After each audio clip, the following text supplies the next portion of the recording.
لە هەرێمی کوردستان پێمان باش بوو لەم بارودۆخی ئێستا کە بەسەر ڕەوشی ڕۆژ ئاوادا تێپەڕ دەبێت بە تایبەت ڕەوشی ئەفرین ئەو هێرشەی کە ئێستا سوپای تورکیا بۆ سەر ئەفرین دەکاوە ئەو گۆڕانکاریانەی کە لە معادلاتی دەولی و معادلاتی ناوخۆیی ئەو وڵاتە ڕوویداوە بۆ ئەفرین وەکو پرسیارێک و بۆ ڕووداوەکانی ئەفرین ڕووداوەکانی سووریا گەیشتە حاڵەتێک کە ئێستا ئەفرین بکەوتە ژێر هەڕەشەی سوپای تورکیا و سوپای ئازادی سووریا ئەم گۆڕانکاریانە گۆڕانکاریەکن کە هەمویان لە یەک بەرەبوون داعش بەڵام ئێستا دیارە ئەوانەی کە یەک بەرەبوون داعش ڕوبەڕوو یەکتر بوونەتەوە. ئەمە ئەسبابەکانی چی بوون ئەگەرەکانی چی بوون و بۆ گەیشتە ئەم حاڵەتە بۆ ئەم پرسەش بەڕێز ڕۆستەم مەحموود وەکو چاودێرێکی سیاسی وەکو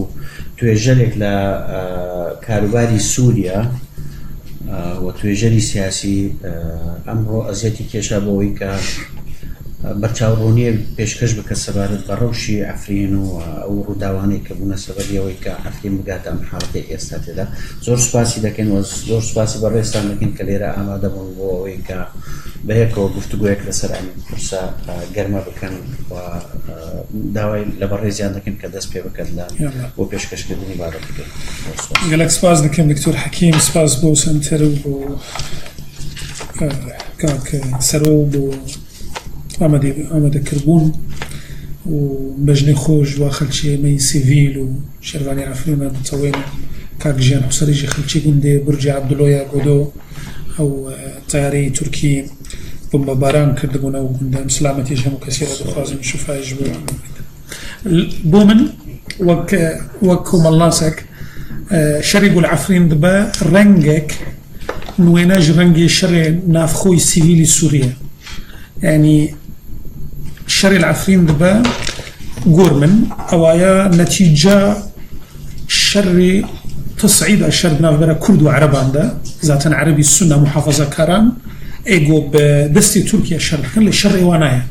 وەگۆ شەڕی ڕەقەژی و شەڕی دێرە زۆری و شەڕی تەلەبیاد و شەڕی هەموو ئەو شوێنی عەرەب پەکەکە و هەموو گروپی نزیکینا بکراوان دەبێژم پەکەکە ڕەنگێکیش ڕەنگێ شەڕی نافخۆ دەکردن لە دژی عەرەبا دەبن چارچۆڤا شەڕی داعش و شەڕی گروپەکانی ترۆریست. ئەڤ سەفحەکەنە پێیجەکەنەها شەڕی نافخۆی سووری گۆرمن ئەو شەڕی نافخۆی سووری لەحزاکی دەدەست پێ کرد یەکی مانگی 2011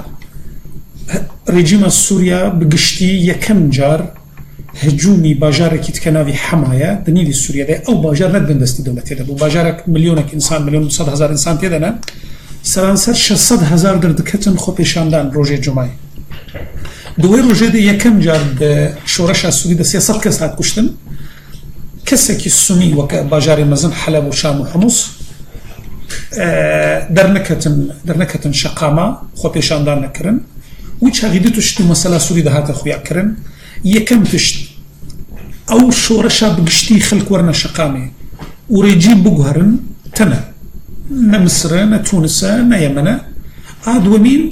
ڕێجیم ژی نکارە وێ خەڵکی سووری ئێگۆل دژیوینە زاتەن عەرەبی سونە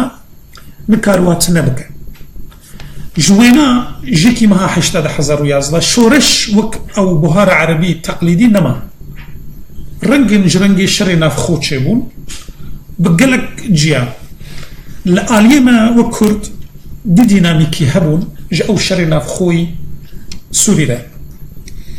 دینامیکیا تورکی هەبوو استراتیجیا تورکیش بۆ پێشە ڕۆژە سووریا پشتی 5 ساڵیش حکمی عەلەویان و دینامیکیا ڕێجیمە سووری هەبوو دینامیکیا تورکی دگۆ دەبێ نێزیکی ئەک پارتی نێزیکی پارتیا عەدالەت و گەشتپێدان برادران مسلمان بسەرکەون بمەرجی هەردوو گروپێ کۆمەلگەی سووری سەرەتا تشتێکی کراوە نەستێنن عەلەوی کورد ئەو دینامیکیاوە نابوو و دەست خۆشک دانا وا گروپێ برادران مسلمان و گۆل مسر و تونس و دەوڵەتم دەن استراتیجیا ددووە دینامیکیا ددووە ڕێجیما سووری دخواست هەموو گروپن مينوريتي أقليات لسوريا سرانسري هفمن لدجي أو جروبا قد خازر بدستلا داري قشتي لسوريا عربي السنة ده مانجي حزيران ده طيارة كتيبات فروكا كتيبات هاتا مطاري قامشلو همو سكرتيري حزب كردي خاصة أو بازارا جو ريجيما سوري دو خاصة لغير كردان مكاورن ببن أندامي في جروبا ما أغو أم دبينن شري ناف خود با همو بارتي كردان وشاغل رومانتيك بون وحساباتي وانا أنو أم بشورشا سوري رنا شورشا سوري بيتر كاردسنا رفضي كرن ببن جيمانجي حزيراني وبيفا أما خلشي قامشلو ما وخلشي أو هرمنا دست بيذكر جروباتي بككا إيجو جسالي نوتو حشتادا جدر خصني أو جلانج سوريا دا نما بون من سوريا يان فشارتي بون وقلكين بون دست بيكرن تين خويا كرن لباجاروكي كردان لشويني كردان و چند کسی گو زندان دا بون بردان حوالی پککا و دست بکر رژیم السوری استراتیجیا وینا آگو لدجی ترکيا رژیم السوری قطر و سعودی وانا تكتيكي لدجي خديتن بس استراتيجي تركيا وعدالة وتنمية برادر مسلمان لدجي وينا بيك اني قلت افا درماني وينايا قاوا ام دست بدن فان جروبي جو نزيكي بككنا جو كاربكن لصحة السوري و كارب الدرمان بشترك هردو ديناميكي غورمن حفت صالة او رنجي شر السيفيل للسوريا جو نتيجاوي كوتاي تشتي قول عفرين دبا جو ازي شرحكم بجماعة تيبة مديا عفرين وقت ديروكي دي تشتيوي تيبتها بون جا كومالجي كردي سوريا ايدان يكم تشت خلشي عفرين كس جوانا بنابرنية يعني همو خلشي في حريم عفرين بالصدي صالان لويلنا جروبي دي كردي سوريا صدي بينجي خلقي شوينن وصدي بينجي بشتي شريك جهانية كمين هاتنا سوريا خلشي ديار بكرنو وانينا قلق شوين انا قو بشتي محكمة استقلال دست بكر وشورشي الشيخ سعيد شكست وشورشي احسان نوري باشا وشورشي ساسون واشكستن هاتن خلكي عفرين خلكي ويشويني ما جنسيا وان هبون اجنبي بيتر خلشي جزيرة بون خلشي عفرين بون هبون بس كين بون ايجو جنسيا جوا صاحبي كرم او سايكولوجيا بيتر جزءك بو او بشك بوج سايكولوجيا جواتي السوري نزيكي حلبن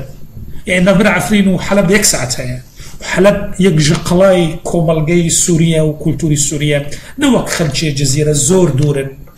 او كولتوري عربي ديروكي او علاقتني يا دوامين عفرين جغرافيا كردستان دابشة يعني شوينك هي لتركيا لباكور دقينا كرد بس ندح ميزة كومالغا كردي ديروكي دا ايما لايما الجزيرة روجلاتي ما كردستاني باشورة باكوري ما خطي دريج كردستاني باكورة اوا دوتوش تشيكر براستي بخبي سياسي ويا ثقافي ويا كومالاتي عفرين دا مزراندني سوريا دا جيمن بيشكتي تربون جين جزيرة واستعمل السيفيا ده كسيغو بيشي بارتيا كمين شكر 1957 دول خلشي عفرين دنا رقش محامينا ونوزكارن مدير مدرسانا رشيد حمو محمد علي خوجا وانا نوكياما بني هم فلاحكم او انا بيتر او مخبي سياسي لي اودا بشكرناوي ناج جغرافيا كردستاني وسنتراليزما كردي جزيرة ام شستيا كان وبينجا كان بنرن او چن كسي جو بيشي او بارتيا كمين دا مزراندن او تنبون نخبي سياسي دابا جو بارتيا كردان جهات كتن هموش جزيرة بون هموش سريكانية وش دربيسية وش قامشلو وانا بون او انا دورتشون يعني كردستاني سوريا دا هردو 10 سالية شستيا كان وحفتيا كان عفرين وك هريمكي بيويسنا نديتن مسألة كردي للجزيرة نديتن اوهش صاحي كردي كردايتي لعفرين بيترجي بككر هساني با جسرتاي حشتيا كان قابا بككا هات سوريا وهبوني بككا لناو كومالجي عفرين خورتر با هبوني بككا لناو كومالجي كردي جزيرة اوانا زور مندمج بون بوانا راد ومين جبرقو قندي حلبون يعني أو علاقي وانا بعرب را ديتر تشنجي تذهبوا جبرقو تمي خو قندي دي تتم برانبري شاروانيا حلب إما وكردي جزيرة ما خوا شارواني بيتر دي جي عربي كوچر ايقول باشوري ما بونا مجوار دجن شاوي عشيري عربابون أو سايكولوجيا مي بهنطنق لديشي عربان نبو وقو آل عفرين هبو وبهكاكا كاريبو في فالابوني دادرة إنه مسليمة لتركيا كردستاني باكور لتركيا مسليمة لقل سوريانينا وأوايا بهكاكا بخوال السوريا بو أو كارت كرن أم تشتكي كراوها يديرو كي سوريا دا يكن جار ريجيم حافظ أسد هشت جو چند كرسي برلمان ذكري بن بديمقراطيات خلق هرنا برلمان 1909 ده برلمانتري كرد چون برلماني سوريا سيكس لهرما جزيرة يجي بارتي كردي أنا جو أنا كسانة ما مستحمي درويش وكمال درويش وفؤاد عليكو بس لعفرين شش كسي باكا كتشون يجي بارتي كردي اك ام دبيجن كلاسيك نتشون هكا كالويدا بوزينا خورتربو جو او لويدا كاركن ام بقرن بابتا خو بتشما او شري نافخو او ديناميكيات جو تشيبون بيدا لسوريا درست ببو بس بارتيكا جمدي بو يعني بارتيكا يعني حركة نتكر حكومة السوري جي سرتاي ده 2012 قاوا دي شورش السوريا قورد با وجدستي ويشار درد كفن درفت دا بكاكا وكا اتفاقك استراتيجي تشيد با انه ام كراو اعترافي بوناك ليد بن ماسدا اتفاقي ما استراتيجي هبا ازهمو هرمي كردي تسليمي وتك بالمقابل هونجي هون ريكي كردا بقورينن قو مسالي كردان هندري شورشي السوريا با نقوران دني دستلات داري علوي با نقوران دني دستلات داري أسد با بما في كردي بيتر قساكن لباكور بيتر جي هندري السوريا بيرت مثل القامشلو أم درد كتن خوبي شاندان بوهار وهافين وبايزي ده 2011 ناوي إني ما لدجي أسد إني آزادي إيواناوي وانا إني آزادي سروك أبو إني روجبوني دايكوني سروك أبو جمعة إني سرهلداني زنداني ديار بكر وأنا بينصد كس دات كتن خوبي شاندان القامش لو وقو مددي خلشي دي 10,000 بون يعني خلكي قوب أنا كسوانا ربون لي دي كوتايا 2011 ده بريارك استراتيجي هاد دانين إنه حركة كردي أبو هيدي بالي أوبوزيسيون سوري درا دفي حدا جير بدانين ويكم جار سلاح كدستي بكا كده أو بهذا جروبي وانا وبيشي لدجي أو خو بيشانداني سوري كردي سوري لدجي رجيم دتشيبون والخلكي دان لبيشيا مزقفتان ولباجاران نابيهم دركبن وخلق تخوين كرن وقالك اكتيفاتنا كشتن ما نزعل كي كشتنا لي بيتر خلق ديفيجن جروب النزيكي وانا او خلقي اكتيف دو كشتن عادل جميل محمد هاتا كشتن بافي جاندي هاتا كشتن حتى درجاكي باش خلق خالا شيء مش على تموجد كن ديفيجن نخويا تشلو هاتيا كشتن او دستكي جودان وانا براستی کوملگا کردی سوریا لبر خود دا برافانی دکر جبرگو دیروک که واح پارتیان هنا يعني پکک داوی 10,000 اندامت نبون پارتی ديمقراطية كردستاني سوريا بشهادة إمام مستنزير مصطفى 6,000 اندامي هم وعشيري كردي محافظة كار القلبي نابون كوملگي كردي سوريا كوملگي او ميدل كلاس غور مزاجي بكك نبو يعني او يقول سوكي كارد كانوا مهندس وتختار وانا او بيتر ما في خول سوريا ديتن سوريا ديمقراطي معقول جو كرد ما في خوتو دستين زحمه كشي بكك دوينا ذهبوا كوملجي سوريا دنا دستي بينادا ندها تقرت النوا كوملجي با كربو تشتك بو سرتاي ده 2012 ده زور علي بكك او شريحات السركانيه هبوني جروب اوبوزيسيون السوري بيقومان بدعم تركي وتحريض تركي سرتاي شر نافخوي كرد وعرب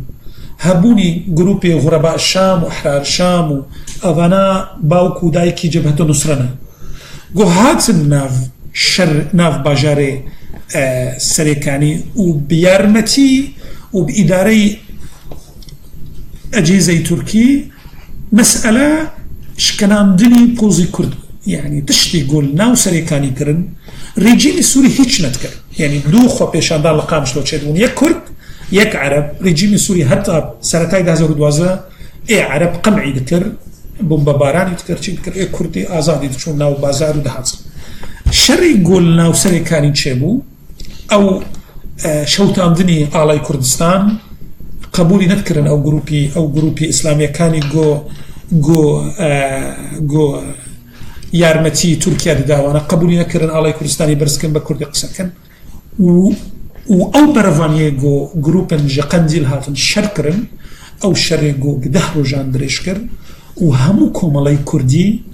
سرطان تشون شردكرن خلق ما بتنظيم أو هشت قوزي جروب نزيكي باكاكا لديجي جروب دي جوربا يعني الشرعيات كتير استوادات تقول تماشتكن أو هفالي وي أوبوزيشنن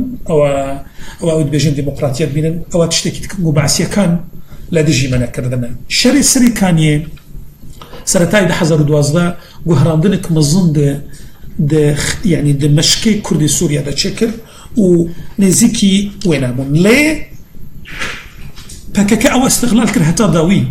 دتشتكر يعني أو تشك دارج سري كاني درشون وقر قفتو قوي نافبرا وابوزيسيون ده تشيبون ميشيل كيلوها يعني أدنى صم وشاغلة باريس بون شو أو وساطات كر هفالي بكاكا هفالي كرد يعني إيجو شركنا سيو بنج شهيد كتن أو تشكداري أغرباء الشام وانا حفصدوا دوازده هاتبو كشت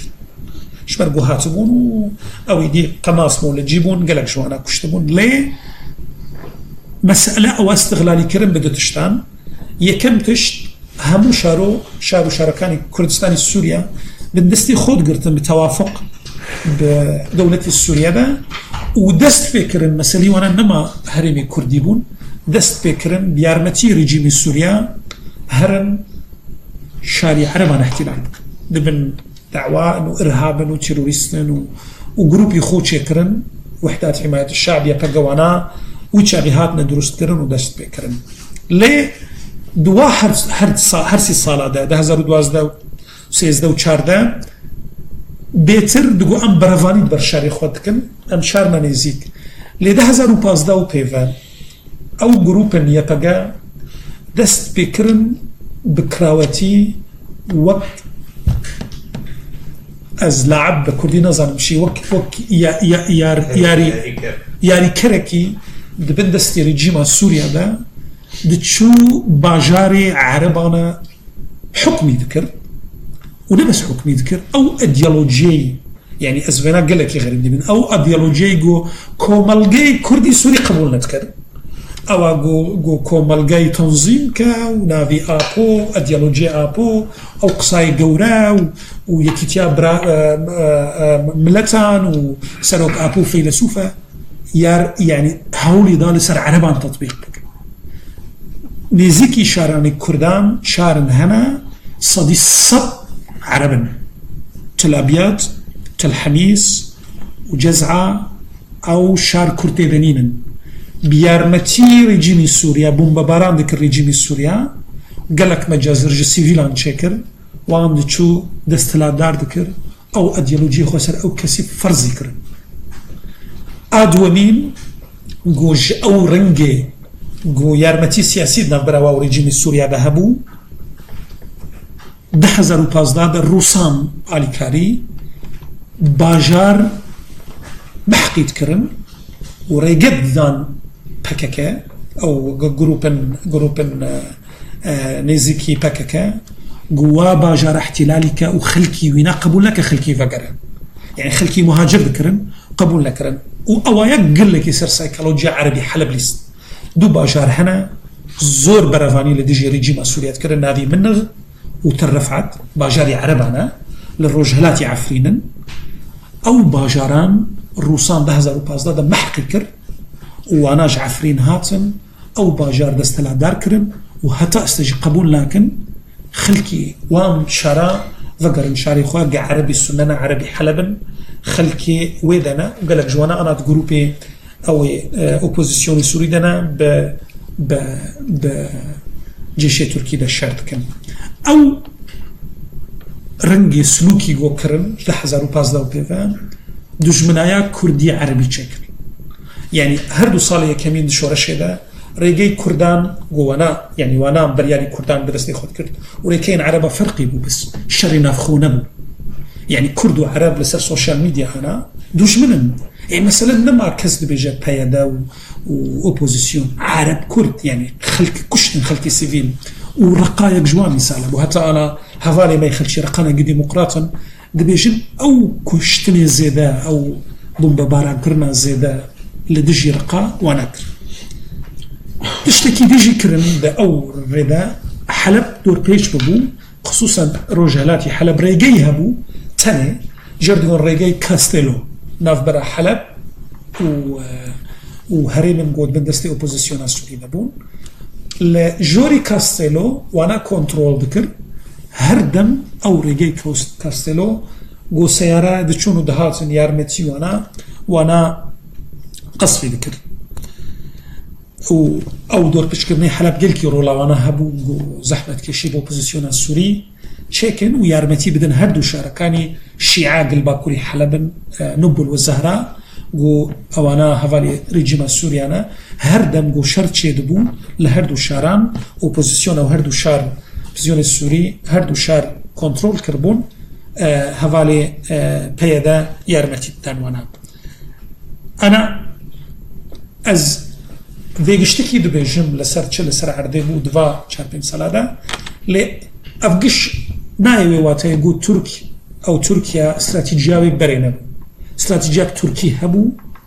لدجی چه اعترافك چه مور کرنك بهبونا كومالغي كردي سوري وك كومالايك سياسي تشتكي وك رنگي كردستاني باشور لبي استراتيجياوي هبو صديصات لي او كاري قدوة صلاة بون يارمتي داوي استراتيجية تركي بدتشتا شرعيتي خوبستينا داوا جروبي عربي سنة همو بونيزيكيوي دشري كردان دا ادوامين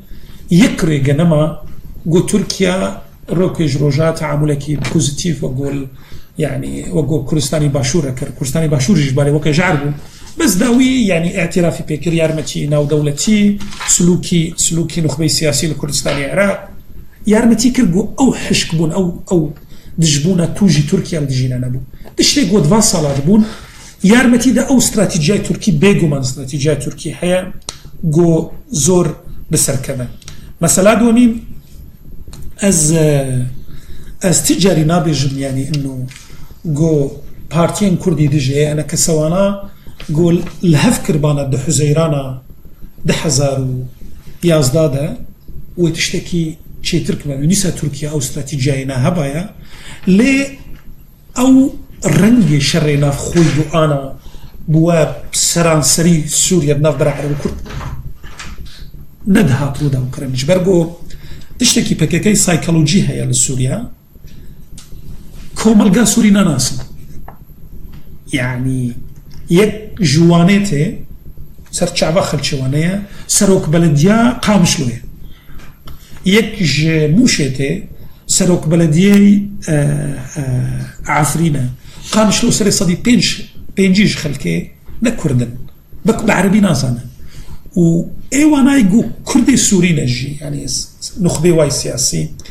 كومالا سوري نا كولتوري ناس نا سياسي ناس نا ديروكي ناس نا ناس يعني داوي ما مستحمي الدرويش وما مستنزير وانا لشام خوندنا معادلة سوري فهم دكين زالن داوي علوي چندي برافاني بكنو شر بكن داوي پیش روجة علوية محدودة للسوريا امو عربي السنة جيران اف دولة بواد من ناسنا ما السوري وك دولة ناسنا ما عربي السنة افهموا لبابا برادر نزيكي باكاكا نجي رزو احترامية ويكوم لنا ناصل وك خدو خواز الناس كن يعني وابقورين استان نافي شقامة الرقة كرتي دنين نافي شهيد خوليت كن نافي صحة نافي ابوليت كن هيتش رزداري لوي كولتورا سورينك انا اشتي يارمتي دا جو او شريعة عفرين دروس ببا نارينا مدى بينج يعني بينج استراتيجي هنا جو اف شريعة عفرين دا تشيبو ببا تركيا دوا سالا گشتك هذا نكاري بو درباسي سوريا ببا كراوتي إلا بيارمتي وقبول كريني روسيا لي أو بريار أمريكي جو أو جيش سينور تشيكا أو لشكري السينوري جو 6,000 تيدنا جي تركيا راهات أخويا كرن إنه أمريكا استراتيجياوي لسوريا دست بيد كراود با تي أخويا كرن ورولا بكاكا تيدا السرطية وهريمة كردي تشيدكا وانا وقت بياي خود بينا أو اعتراف أمريكي دبو غافي يكم جو أو لشكري سينور ببا هريم بشتي فترة كدرج أو خطة تركيا سور كشام وتركيا درباسي مغامرة كي بلوس تشتي يقول عفرين دبي مغامرة تركيا يعني تركي صدي صد ليوانا نرحت وقو عبد بيجن درباسي بو تركيا أدومين دبينا إنه بكوتايا شري داعش همو هريم يقول سوريا أنا هنا يا لسوتشي يا لفيينا يا لجنيف دبن دي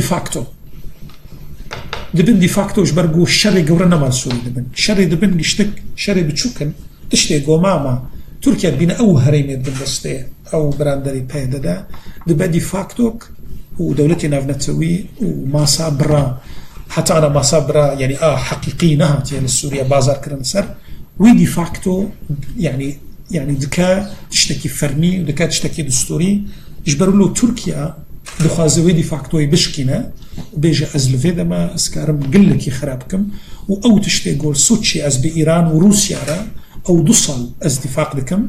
ودريا أو اتفاقي قول روسيا وإيران لقل تركيا تكم ريجيما السوري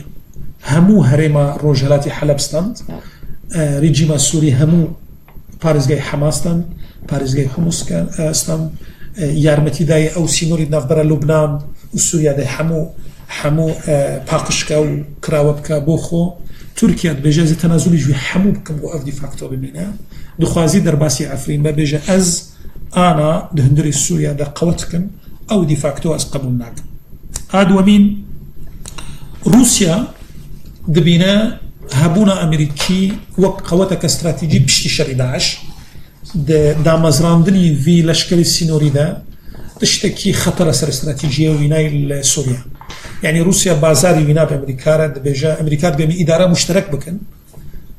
روس عرضوانا هركسو دولتكي قوتك استراتيجي بوقو هون قوتي استراتيجينا لهندري العراق عمي تاني قوتي استراتيجي بهندري سوريا روسيا بشتي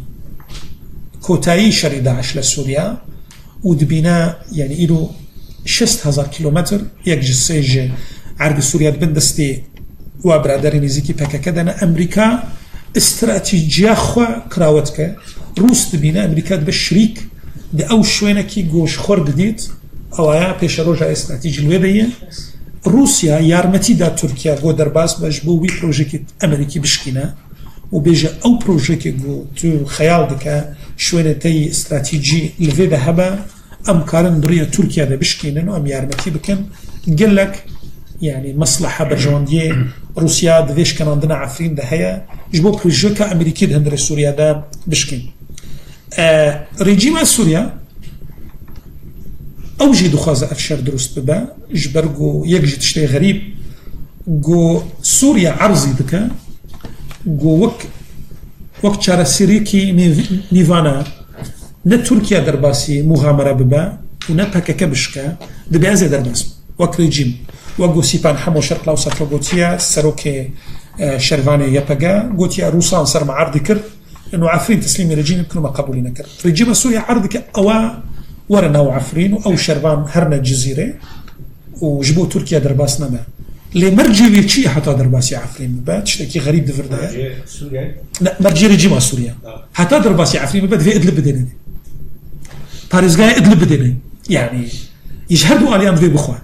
يعني تركيا ربيجة حتى يارمتي تبكم دعفرين أزدرباسي عفرين ببم دفيت يارمتي من بك أزدرباسي أدلب ببم جهردو آليانجي دخوازي تشيك بك وأنا سوريا دخوازا قرنا رينا من بو قرنا سوريا رنجيمك علوية داوي يعني أو مسألة دي قومية عربية وبعثوانانيين أنا سوريا يارمتي نادي بككالي ده روجي دي شردريشكو يارمتي بدوانا شبو شردريشكو تركيا تكفى ورطك استراتيجي ده مشكلة استراتيجي ده وشاغي مجبورة قفتو قوب رجيم سوريا بكا جبو شارع سري كدينن بندي ويناي سرتاق ودرباسي إدلب ببا هتاق ودرباسي وربا دومين شري دريج ببا بهك كجي محتاج ريجيم سوريا تريتنا باكور تركيا باشور وروج هذا اوبوزيسيونا روج هلات اوبوزيسيونا باشورينا ريجيم سوريا بشتا خو بروسيا قوي ذكرن روسيا ج راجو كشيا او معسكر كي وانا ذهبوا تبشتا وانا نيج ريجيم سوريا بيبا انا اوبوزيسيونا سوري جي وك فاكتوري تشارم اوبوزيسيونا سوري جي بشري كيف خد بينا كيف خد بينا ج امريكا ربيجل او هريميك و تخسيه بدستي كردان دا يوان تاني مين مهنا ده حزار شرفانا تركيا كاريما استغلال بك او يارمت يعني او اراميا قوت دبيجا ويتشيب بكشتي داعش تشينابا وعفرين مثالا ام دفي شريكي وين بنقول من عدالتها ام شريكي كنترول الرقاوة الابيض وباجاروكي عربي الهريمة الجزيرة ببن نابه تبدستي كردان ده بهلا او تاني كنترول بكم ويكسر تشونا روسيا يعني روجا قو شر درست بو آدني روجي جروب يكم جارج 8 سالة جروبا اوبوزيسيون السوري جروبا كي مزن شون لافروف ديتن ودكنيان وقوتن روسيا قوتك خرطة دندري سوريا دا امرز داريا يعني ايش يبات كانوا وداخل يعني وانا او شر يقوتش دبا يارمتي تركيا كانوا بيجن او شر او نما يجبو امريكا بيجا ام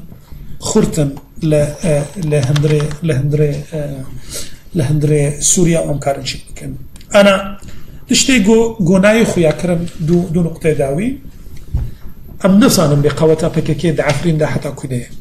يعني ام نظن حفتيك شردكن مهك شردكن صالك شردكن ناخويا حتى انا بتشلويا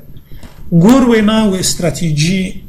بيخويا كرم لي نسبتي واجي ونسبتي تركيا جي هبون ونبونا شركي دريجه اش برغو تركيا دعفرين ده شكست مثلا نبس هندري سوريا دتي جوهرتم ورولا مسلمان ومحافظه كران عربي سني نامي رولا تركيا نامي هندري تركيا اشتي جوهرندن بروجيكي اردوغان كوتايتي ومسؤولي كردي زور برزدبا لهندري كردستاني باكور وكي صار نوتو يكلتي غافا غو اوتونومي لباشوري كردستان شبو لي جبتكر جهبون ونبونا يعني وك شريك كوباني هابون ونبو وعفرين هابون ونبونا غوش كستن ده عفرين ده وجي او كبرياء خدانا كتن طبعا لاين المشكله واي مازن غروره بروجيكي وال كردستاني سوريا تكفى اوايا قلت تاثير البروجيكي واي كردستاني باكورشيتكا والسرانسري كردستاني يا داوي برستي تشتي هذه جنخوي هتانا امريكي تشير متيد دن تركيا تشير متيد دن وانا هتانا كزجما نزانا لأو تشكن شوي دي بشو امريكا سي تصريحي نوكفنا قلت يقلشكر جزير هرن هندري سوريا هندري عفرين ام يارمتين ما دن تركيا ايواران تلرسون مكتبه يدوجام الدول تركيا قفتو جو كريا لذي او شرزو تواود با وخلاص بتصريحاتي المانا جو اوبوزيسيون الماني خص برنجكي زو او شر خلاص بالمان قلت نزكي امريكانا اوجي يعني رنجكي خويات كنا رازمنديك ناو دولتيش بالشري هيا ما هي دارن زو خلاص وتشيكك ب ل جو ازت قد كما وشر دريجه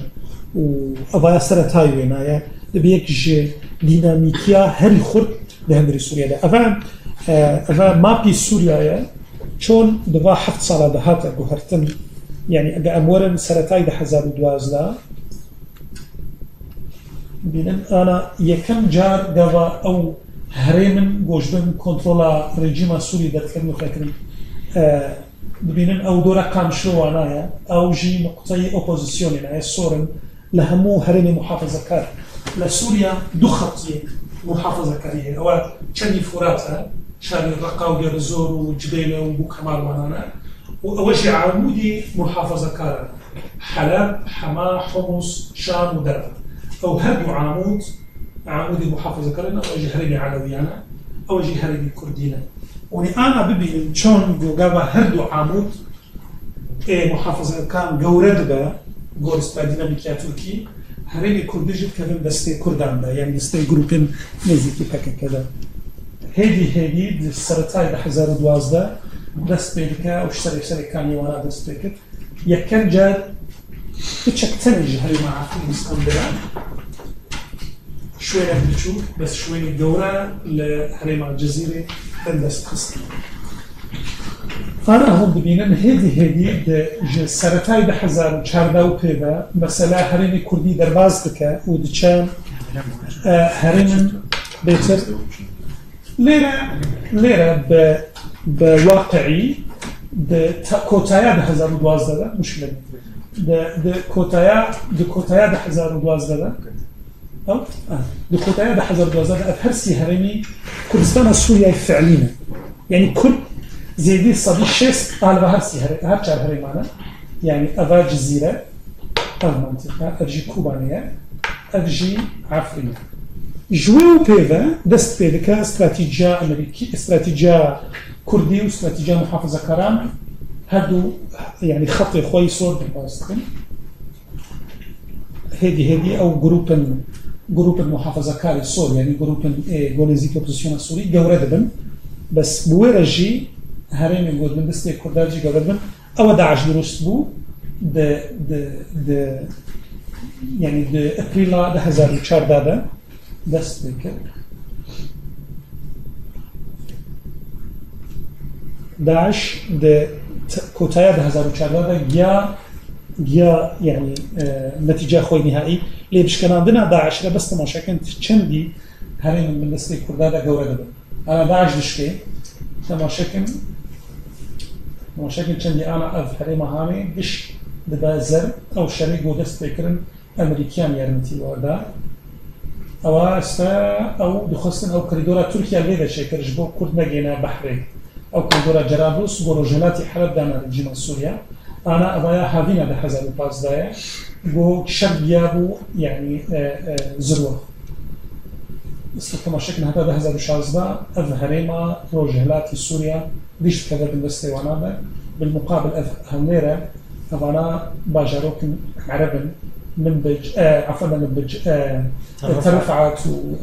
وآمي زيك إعزاز ومن نغوانا تكلم بالاستوانة كما شكل أنا عفرينا استعفرين شن جورة دمر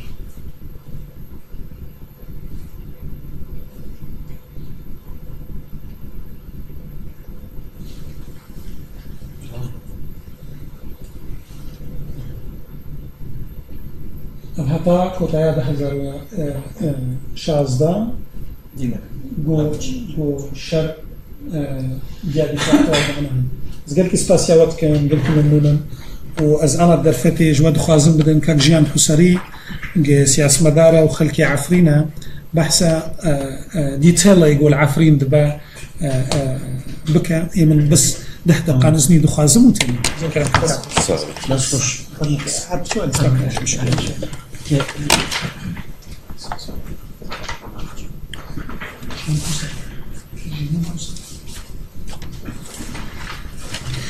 سپاس بو همیا سپاس بو سنتریوش بو مهندس محمودی به هتشتی متخصص بيجم انه سروشتي عفريني جغرافيا عفريني تشوينا عفرين بخوا هشت ناحينا وسنترة جوان حشتام به داویه 2016 هات پیکانین بریا ریبا بریا خسر پیکانین بنگه خو هفت بون اوجی عفرین خویا سنترا کم ایدن شیعه ایدن شرانه راجو بلبله مابطا و جندرس آنها اینو نوی کرنا شیروا سنتراوی گنده او بجاروک باسوتایا عفرین یکم هرم الرجاوی کردستان گوچیایه همي سوشتياوي همي تشايا كاني وآفا جمع عفريني لي دو جملي هنا جمع عفريني وجمع رش بلي أو جمع بتشوك أمكارن بيجن هنا سامانيوي سركة زيتونا وهنارن سيوة في كيها وهمي تشترين فواكه وخضرة أو بشكل قشتي أمكارن بيجن دربونا ويش حلبي دريوي سركة هنا ريا عزاز دير جميل حريطان حلب دقيقة أو 6 كيلومتر حيا سنترا عفريني رياضن ريا بو دار تعزيان بدبي جنجيرا أو جي 40 كيلومتر نزيقونا ويش حلبي قال كي نزيق جويفا هو قشتناوي اذن همي روبريوي سيصد او 3000 حيصدوا 5 كيلومتر 3000 حيصد 5 كيلومتر جريجايا سوريا سري صدي دوا جريجايا روجافاي كردستان او كردستان السوري بيست حيا بيست دوا جريجايا كردستان السوري بعنياوي عرضي عفرني بعنبونا 5 كيلومتر دريجاياوي حفتي 5 كيلومتر سينوريوي 125 كيلومتر بتركيا رانا دولة تركيا بخو 35 كيلومتر تف الآلية بارزقها ادلبيرة 6 كيلومتر لقل او جرد بجن اوبسيسيون يعني هو هريم درع الفرات ما تقولي ايجو تركيا بش قرب جوان را 6 كيلومتر تدرع الفرات و تشلو او 4 كيلومتر لقل ريجيم تبلي هريما شهبة نتني عفرين بخوا قبتني لقل ريجيم كريدورا قبتنيا او جي نزيد تري 10 كيلومتر او جي كريدورا ايجو دشي نبول وزهراء بشرة دقيقة حلبي بواجاري حلبي يعني بقشتي نودو 5 كيلومتر امكان بيجن لقل اوبسيسيون عربي راي و 125 كيلومتر جي السينوري تركيا راي هاو ارتيشن قول قل تركيا رجائيرو ايريجتكن سرعي فيني ران قلقن جوان سركا لواء شاه سليمانة ايدن سلطان فرقة سلطان مرادة فرقة بينجو يكا احرار الشامة النصرة او هيئة التحرير آلية ادلبي اطمي جرد بجن هاوجي الوالي دا دور بيج كريا ايقونا بيوان دستايا رزقار كرنا شامي انا هانا ريخو بوهارتنا لواء الزنكي وحزب التركمانستاني الاسلامي بارتي التركمانستاني الاسلامي او جيل بارزقها ادلبي كتيبة الغرباء وبلي في داوية جي ارتشك ندروس كرن ناوي ارتشانا تويا سوري او جي اوبسيسيوني هزن نقول عفرين هاني يبكا يبجا هروها ارتشا صوار جيش الصوار او جي تيكلن كردو عربم القل يبكا وهو هزن هندرو امكان بين القوى او هيزا جوهري نابويكا واسايشن تدي او هيزانا عفرينا جارا كما دبنجا فيدا براستيجي بيوستاز بيجم انه حزار نحصدو سيدا بريغو او بيارا لواء اسكندرون ايقونا بي حطايا انها او بارزقها تركيا او هول دا تركيا نتني عفري بارزقها حلبي بقشتي تاخذ كنترول اخو حتى نهاجي دعوات انه باركج خاكا تركيا بيشتيجو هول دان او جي قلكي ديار بو تشتك ديار بو انه كوميسور تربوش ابي تركي بحزارة ده حزارة انين بلا فكرن خلقي عفرني وقت دياري اجبو تخنا سريخو ويتشاغيجي حزار نحسودو سيبو او جروبك او دستايك ناف دولتي ميوان باطنا عفريني تشاي كورمينج دي نافي خوي رسن تشاي كورمينج عفرين سنتراوية باجار عفرين نافي وچمجي نافي چمه بالاصل بلا فكرن الخلقي جوجبو ديار بك انه خلقي بيدا تركن نكردن لي او بسرينا بو براستي جارة دوام دحازارو شازدبو وقتا بو لهفهاتنك نافبرا تركيا وريجما السوري لقل روسيا جرابلس وباب وعزاز وراعي صدو 10 كيلومتر دريجايوي جو كربن كنترولا خاب برانبري جو تنازل كر اج حلبي باجاري حلبي بخو ويش ابيجي هول دا جو بقي عفرني اللي اوجي نتشو سري اف جارا سيما براستي يادون خازم نافي عفرني بخوجي سي چار راحتي گوهارتن ناوي قديم ارسن چي كورمنجه جدوين چي كورمنج ددما سردما دسلاتا تركيا دبو كرداخ يعني كرتاخ جيرد بوتن بيشتوين سردما رجيما بعث هات ناوي كرنا العروبه ناوي وانا هاجي مايا عفرين وقت چي كورمنج خوشي مدخواست از بینم دیار بکم جی انو او تشتیگو داوی زانیاری گو ایرو هنی روژا ایرو بخوشی گلک او شوا بوری حتی استجیوید کلیکی جی ایریشک گلکی مازن هات سر باجاروک جندریسی و در دوراوی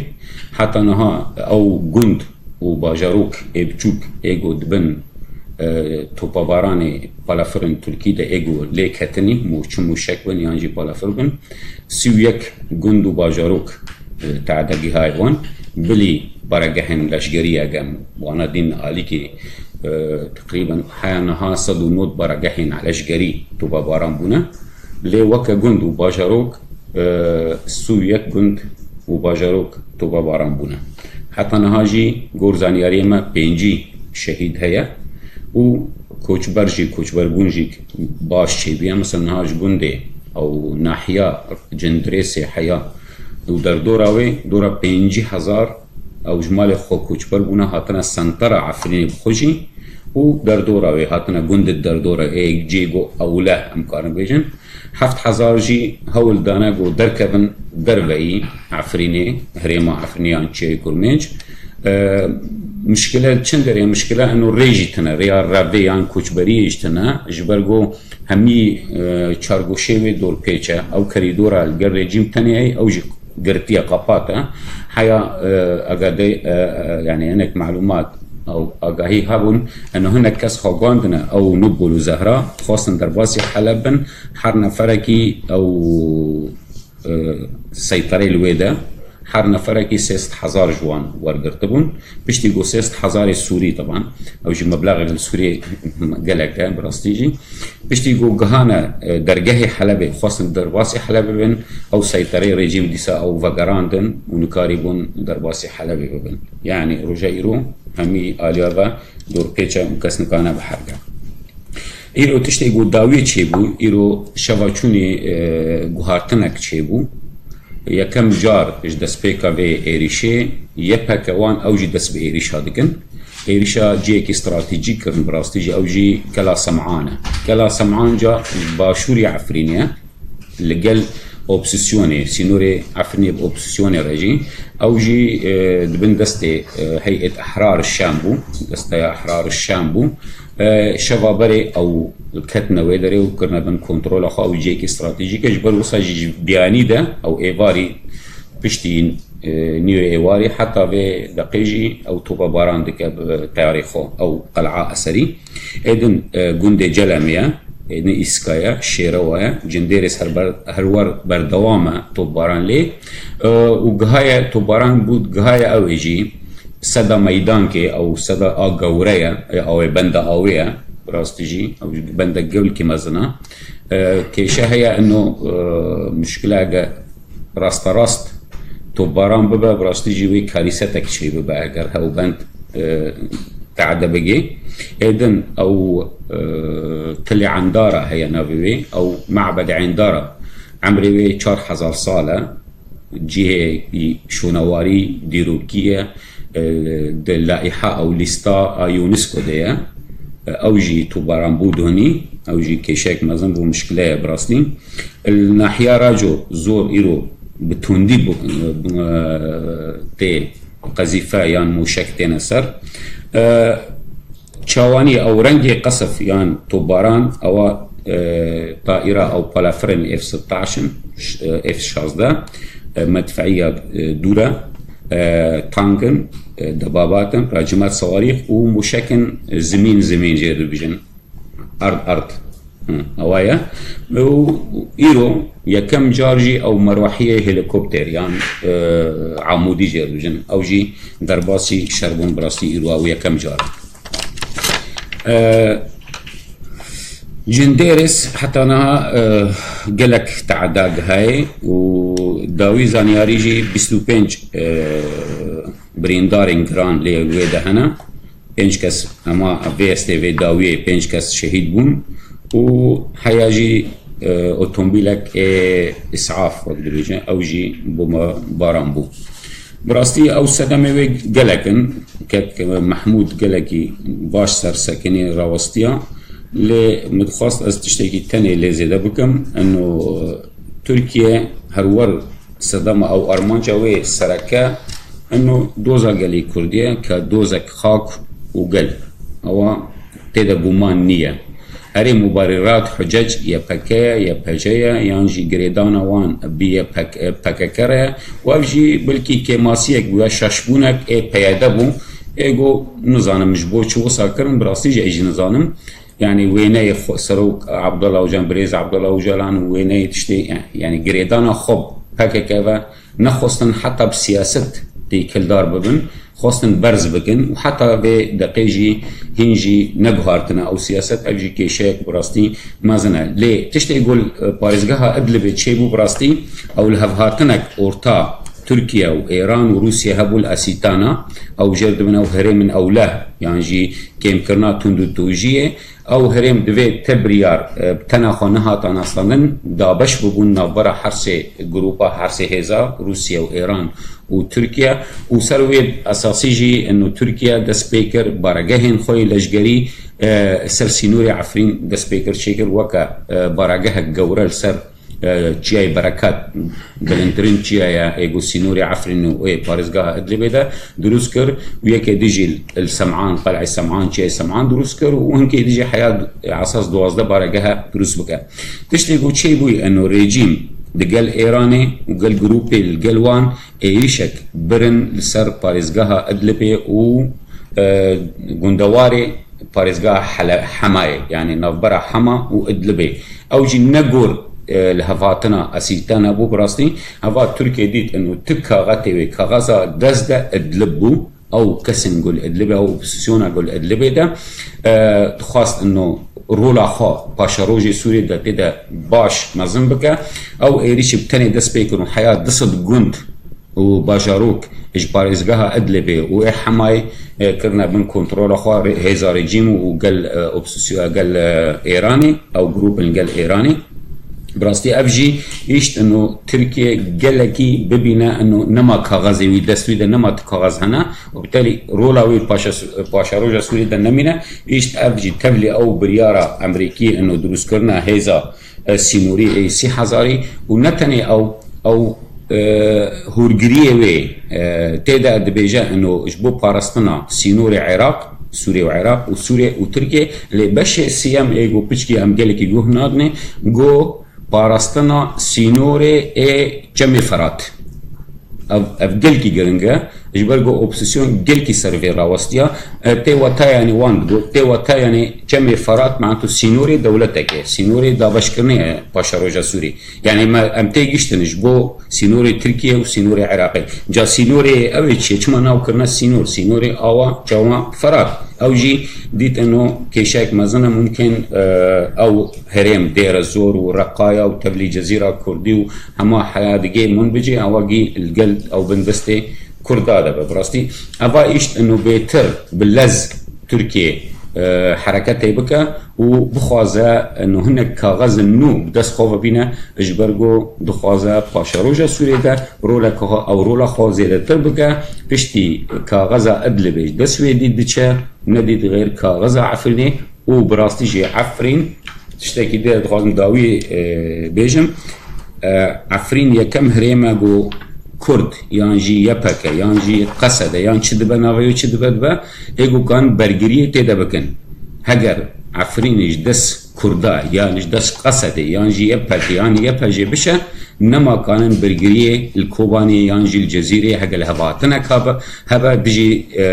ريجيم يانجي دجي تركيا بكن اجبرگو هاو يكم هريم گو چيائية گو برگريه خورت يعني گروپا كچوك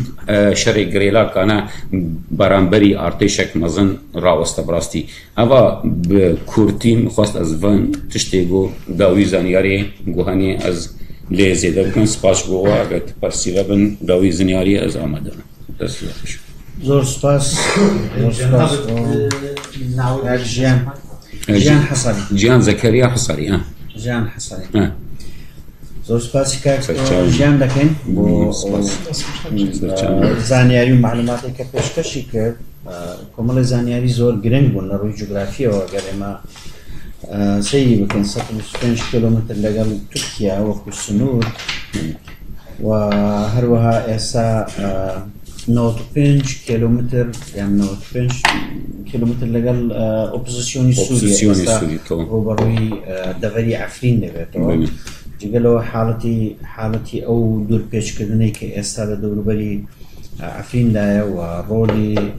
ئۆپۆزیسیۆن ڕۆلی ڕژێمی سووریا و ئەو بابەتانی کە کاک ڕۆستەمیش ئاماژە پێکە سوپاسان دەکەن بۆ ئەو زانیاریانە و ئەو هێزە شەڕکەرانەی کە ئێستا بەشدارن لە شەڕی حەلەب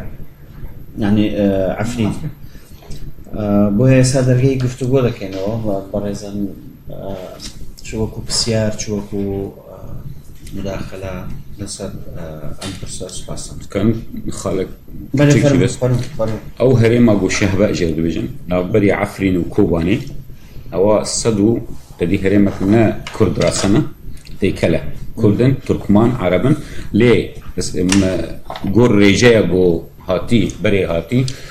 127 گوندەی کووردا لێ دەهەنە دوێ هەرێمێدا بلی عەفرین و بلی کۆبانی ها 127 گوندەی کووردا دوێ هەرێمێدا یعنی ئەم دوێنە خاکێک کوردستانیە نە کوردیە کوردستانیە ئەو یەک و خەلکێ نەشتەجیە عەفرینێژی گۆڕ ڕێژەیە 2010 550,000 بوون ئەستەنەها تقريبا 700,000 انسان العفريني هريم عفريني او تشياي كرمانج دجي زيدتري 200,000 جي بنابر او كوچبر عربا ايجو قلك جوانا خلكي وانا بري وان بابي وان قال جروبي تندراون شاردكن يعني زيدتري 200,000 كوچبر عرب العفريني رجعي دجي 200,000 زيدتر يعني رجاوي دقي حياه 600,000 نكبي سباشكو فرمل والله ترجعني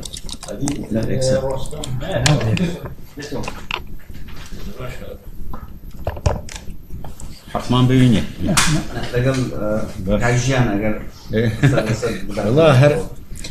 هەندێک قسە بەڕاستی زۆر قسە هەڵدەگری خۆ مەسەلەی عەفرین بەڕاستی موقفەکی چارەنووسازە ئەوەی خەڵکی عەفرین تێکەتێ بە تایبەتیش لەو هەڵومەرجەی نێودەوڵەتیە سەرنجڕاکێشە بەڕاستی هەموو دەوڵەتان و هەموو ئەترافەکان ماف بە تورکیا دەدەن بۆ ئەم حەملە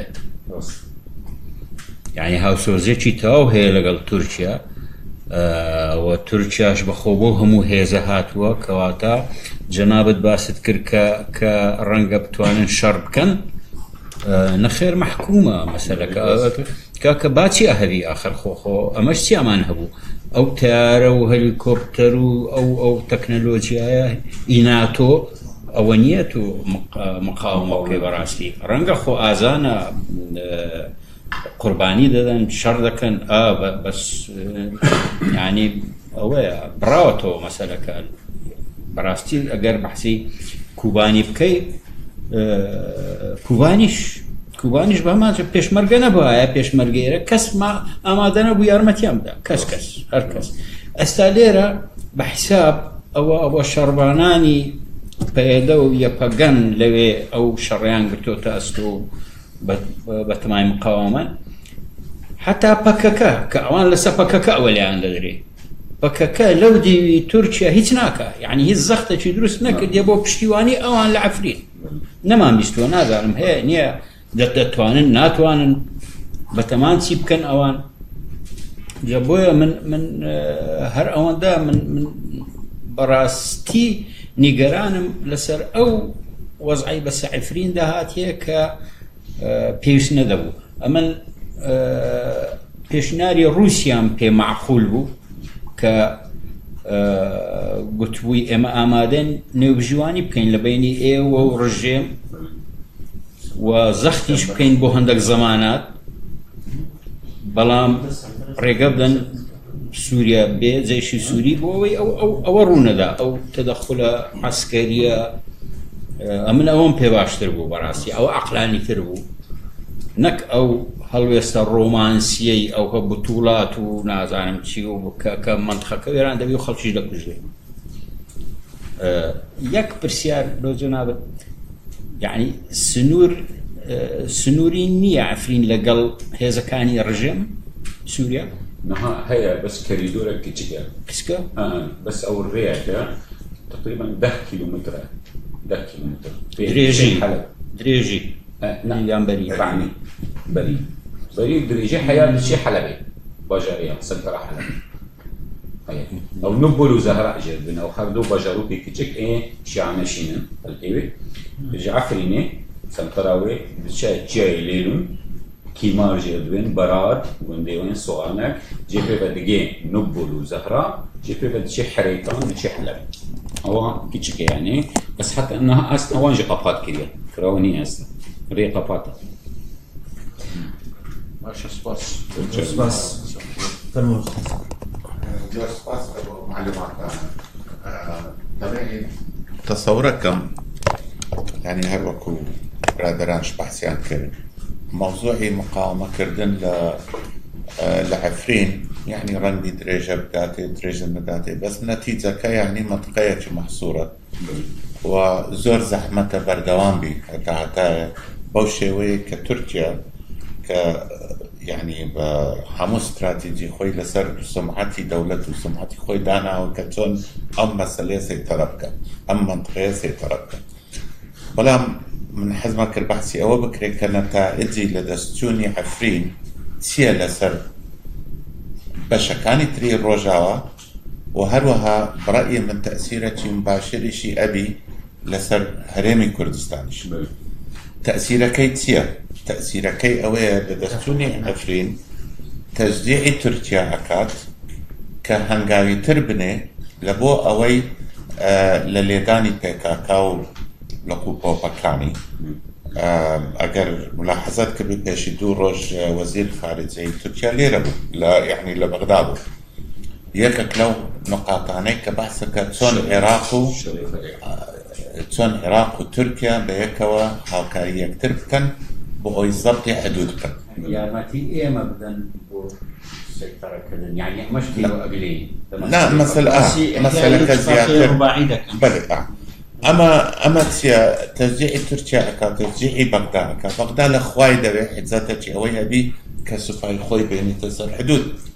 كتايبتي مسألة في شخابورو او منطقي كمثلثي حدودي سوريا وعراق وتركيا لردا عراق تن خالك تاني بدس بهنية كم او مشروع خوي كبايب لايني نوتي خوي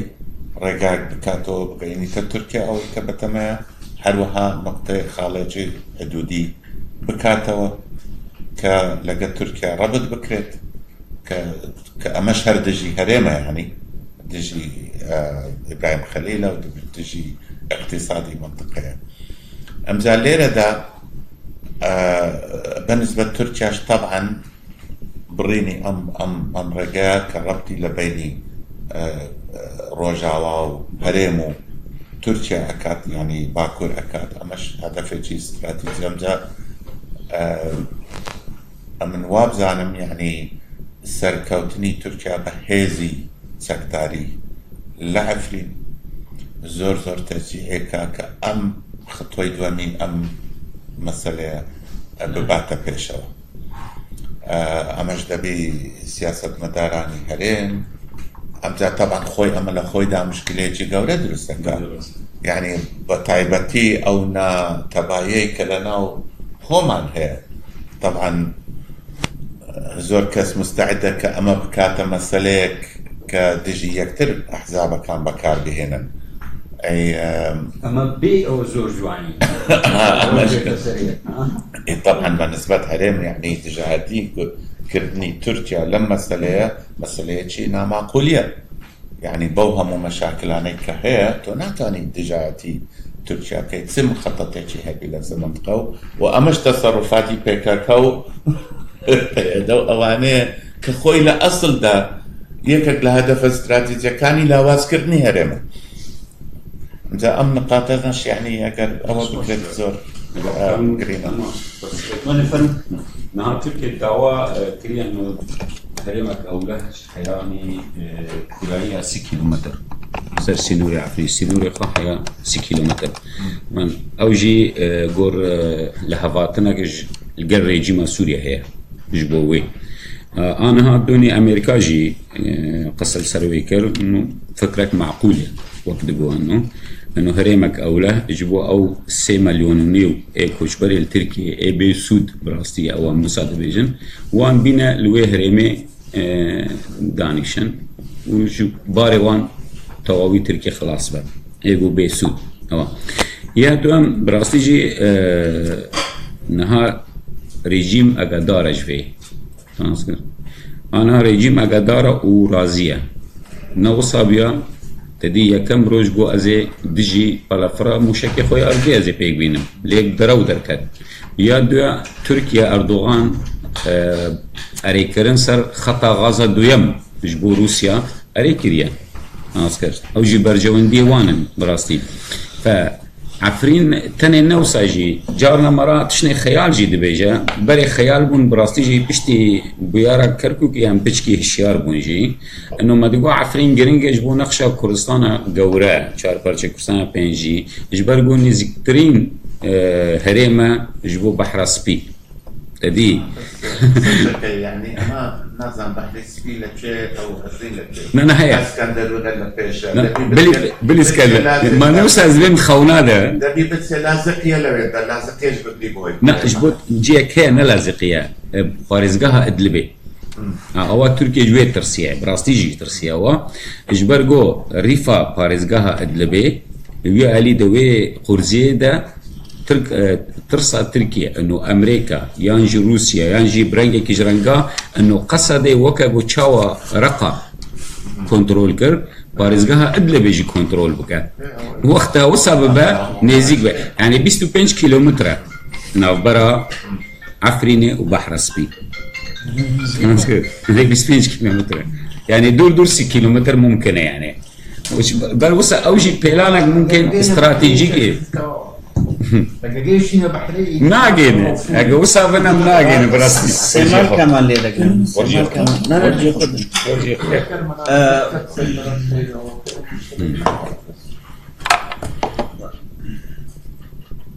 ليش مداخلته من بخازن دو مداخلة هو شوي جناب بي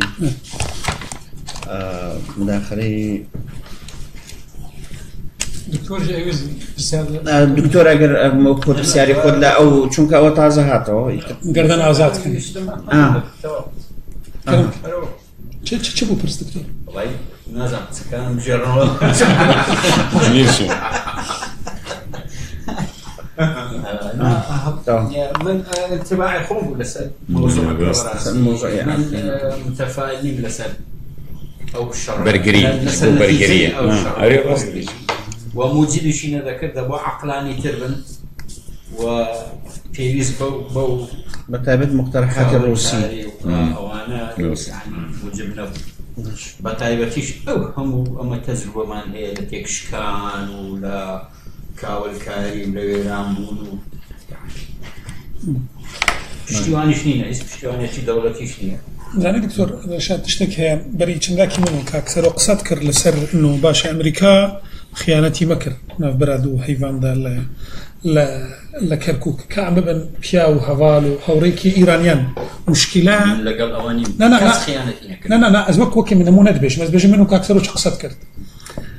ما قلبنا هفالي ايران مشكلة فايلي كردي دنا استراتيجية ايرانية دنيا مشكلة تشتي استلسر كردان عرزي دابا لسر كاكاجي لاندري سوريا دو تشتي تنابونا يعني تركي محقدك يعني ريجيمي سوريتي محقدك يعني تشتي اوي نورمال نية يعني روس تشتي جوجوارا قوتنا قوتن درتشن برون وبلا ريجيمي سوريا ولا افهريمي حكمي بكا ما تمام برون عندك تنازلات يرجعني بوكر نعم أنا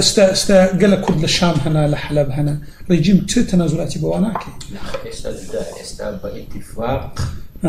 رجيم بيتا عفرين مقابل عندك مطالب كرد تشتي قوسي بان حمو قلت يا شرق أوسط قلت يا ريجيم تناب عفرين برامبر كردان بفاريزاج طباراني تركيا يعني مشكلتها جدية يعني إنه هردو بيجن يا من تدا كنترول بكم يا من بلا تركيا وريتا كنترول هذا بالكنترول هردو كنترول بماف يعني دو بماف بايا مشكلة نبو كنترولا ريجيمي نوكا تركي بيا وين قشتي بيا سمبوليك برأيا نيرنا بس يعني دسالاتي بيدا هذا بيني بلي وبما چەند تەسەور دوایە کە لە نهایەتدا ئەگەر ئەوە بێت ڕێگە بە سووریا درێ بێتە ناو عەفرین خودی هستا نظام اگه پیک وره یا پیک نه بس هستا هول هنه انه دیسا بگرن وکه گو جوینک نو برا ترکیه و سوریه و کردا که چاوانی او هریما ترکیه بپارزن او مترسیه ترکیه گو تیک بچن و هر وهاجی او هریم چاوا ریبه وره ریبه ببن بالگل رژیم وره رژیم ترکیه يقال هبدوبن که اكيد چارە سەری ویلنگی هەیە یە هەروەها عفرین پێویستە ئاریکاریە پێدەڤین ژیانی دەرمان بڕاستیژی تشتێ کوچبەریە ئەوە هەستە پێویستە گەلێکی پێویستە یا دوێم ئەنۆ گفتووە گۆوەک جددی ناوبەرە پەیەدا و تەفگەرە کوردی و کەسای لایەنی کوردی ئێدن بڕاستیژی دروستکردنا لە هەڤاتنێک پچکی نەمونە عفرین ببە نەمونەیەک بچووک ايش بو باشروجي چارە سەریەک گشتیش بۆ کووردا ناوماڵە کوردی و گفتوگۆ لەگەڵ ترکیە نەها بەلکی ترکیە ڕازیژی نەبەنا ئەمریکاژی ونکە کەس نەدیژی هەوڵ دەدن بەس نازانم کاوە حەیات چ ڕادەی سەری وەرە بڕاستی بس رخصتي او موقف روسيش رهندي كردي تيدابو چونك تركيا نيدهش اطراف كردي بجدار بالمعارضه السوري للسوتشي لاستان رجل بو تحديدي بله روسيا يعني حسابك بو كرد هر كردي روس لو ما سالفش بله لانسحابك شيء استا او رش پلکه گو در کتنیش بو کنگرس سوتشي یکجی هری من يعني مكان بيجن إدارات أو ربابرين خسر لسوريا يعني سوريا نما بقرة دولتك جو قش قريداي ببايتختا دمشق ودولتك ولو بالدستة هناك هيز دبا نما وصايا ربابرين خسر يعني أوجي الكور برجودي كرد عليه بالتمامي أرمانجي كردا بيكنينا لتشتكي قالكي بيشكوتيا قول روشي كردا إيه بري ناسكر أو صوت شي بله يعني في الأفتح تهديدا تركيا وكوباني قامشلو تهديدا كان واحدة خديش بو كوباني وخامشلو أزلم نجدية مش بربو قريدا أو قفن جبو هيزا أمريكي الويدا هي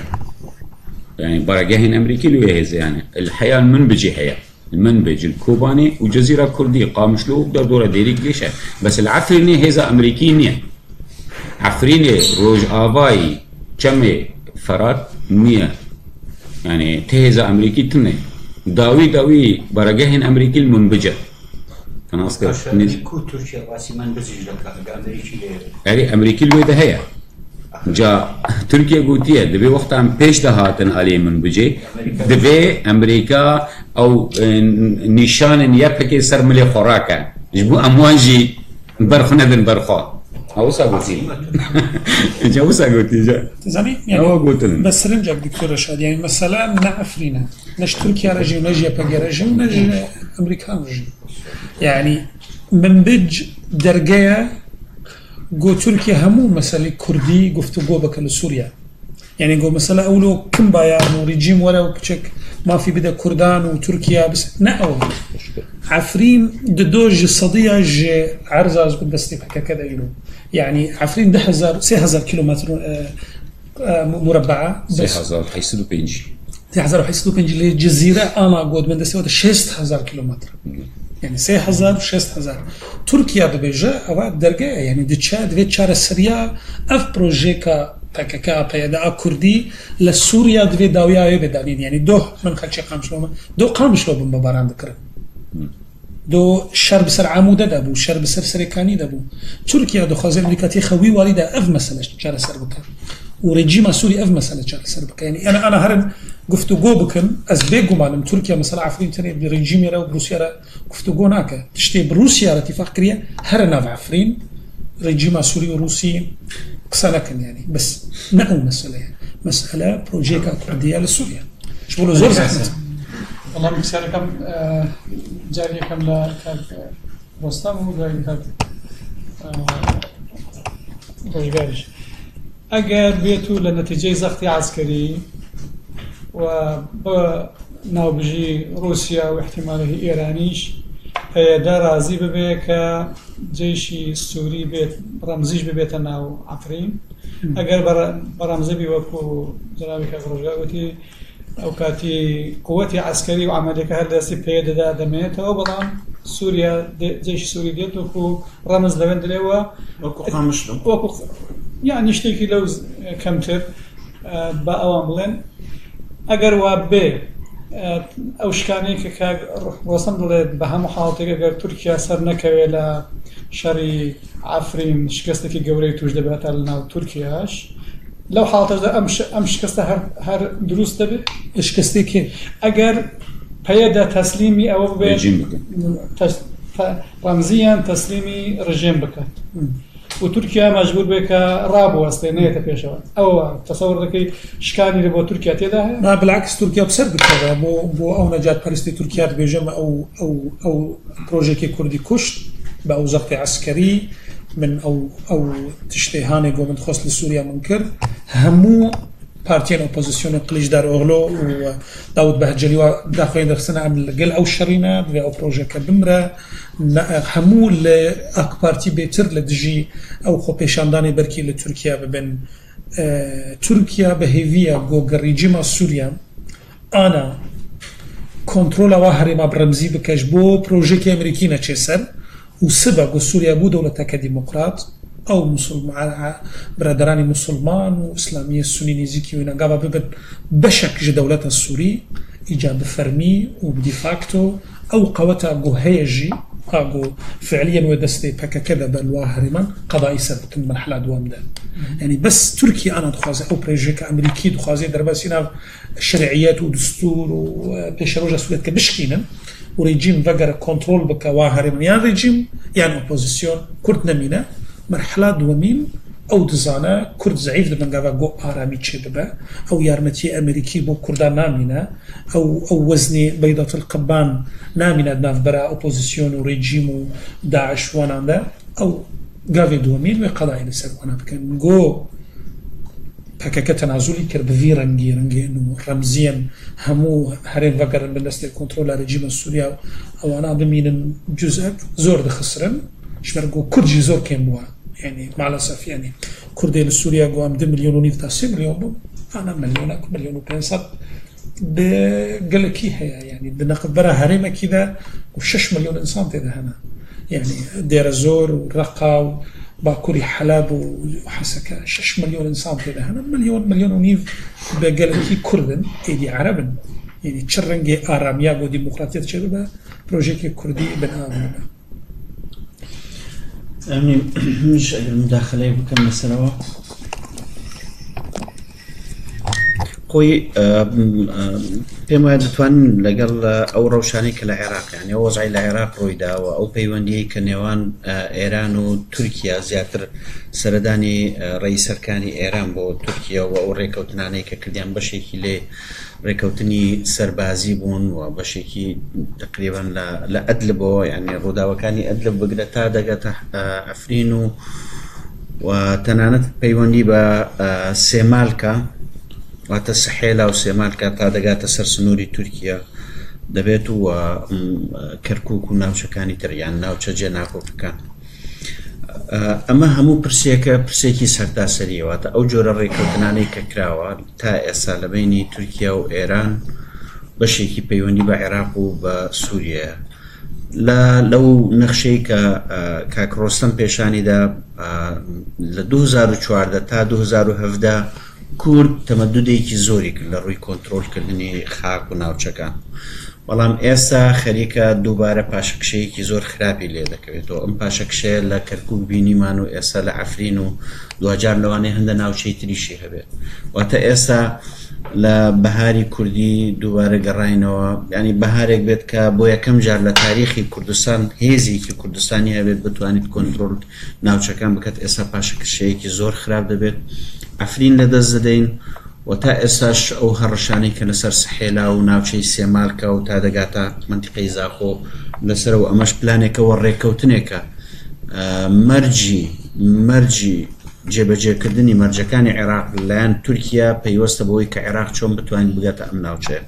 لە ڕووی سەربازیەوە و بۆیە هێزی پێشمەرگەی ئێستا لەو ناوچانە بەرگریەکی تەواو دەکات و سەنگەرێکی تەواوی بەستەوە، واتە کۆتایی کێشەکان نەبووە لەگەڵ عێراق. ئەگەر ئێستا کرانەوەیەک هەبێت، سەردانێک هەبێت، جۆرێک لە گفتوگۆی فەنی هەبێت لە ڕووی داراییەوە یان پەیوەندی بە دەواازە سنووریەکان و مەتارات و ئەوان هەبێت، بەڵام پێم وانە ئێمە بتوانین هەموو کێشەکانمان لەم قۆناغە چارەسەر بکەن، چونکە پلانەکە پلانێکی استراتیژی تەنها پەیوەندی بە کێشەکانی نێوان حکوومەتی هەرێمی کوردستان و عێراق نییە، بەڵکو پەیوەندی بە ڕۆژە ئاوای کوردستانە، پەیوەندی بە پلانەکانی سووریە و پەیوەندی بە پلانەکانی ئێرانیشەوە. من بەس یەک سرنجی لێرە ئەو عقلانیەتی دکتۆرە شادی بەحسیت کردێ خۆیاکردن فەرقێکی کەرکووک و دشتە ئێستا گۆژدەستی پەکەکە هەرە زۆر کراوە هەیە. کەرکووک و هەموو ناوچەی دەستەلاتداریا باشووری کوردستان دەبوون، گۆنە سەدی 100 کورد بوون، سەدی 7 کورد بوون و دیرۆکی ینی مەسەلا کەرکووک و مەسەلا ناوچەی دی مەسەلاکە کوردی لە باشوورە و بەرەوانیت بەردەکردنە و شەر لەسەر بووە. مشکلە ئەو عقلانیەتە مەطلوبستە گۆپەکەکە حجمی خۆی بڕاد سووریا دەزانبە، ناتوانانی ڕقا و دێرە زۆر و